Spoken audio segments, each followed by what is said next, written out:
বর্তমান সরকার জবাবদিহিমূলক সরকার এবং জন আকাঙ্ক্ষা পূরণে কাজ করতে চায় বলে মন্তব্য করেছেন সড়ক পরিবহন ও সেতু এবং রেলপথ মন্ত্রী শেখ রবিউল আলম। তিনি আজ রাজধানীর ধানমন্ডিতে ঢাকা দক্ষিণ সিটি কর্পোরেশন আয়োজিত নাগরিক সেবা ও সচেতনতা নিশ্চিতকরণে গণশুনানি অনুষ্ঠানে এ মন্তব্য করেন।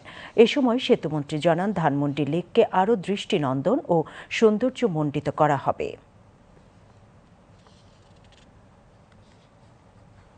জনগণকে অর্ধেক দায় দেওয়ার সংস্কৃতি তৈরি করা, প্রক্রিয়াটা তৈরি করার দায়িত্ব সরকার এবং কর্পোরেশন। অর্থাৎ আমরা জনগণের সমন্বিত শক্তিটাকে, ডিজায়ারটাকে কাজে লাগাতে চাই। সে ব্যাপারে কিন্তু জনগণ নিজে নিজে হবে না, জনগণকে করতে হবে। সেই করার জায়গাটা আমাদের মনে হয় যে আরো প্রয়োজন রয়েছে।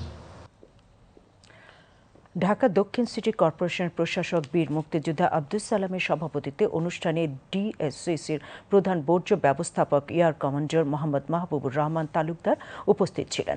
এ সময় ডিএসসিসির প্রশাসক জনবান্ধব জবাবদিহিমূলক কর্পোরেশন প্রতিষ্ঠায় নাগরিকদের সহযোগিতা কামনা করেন।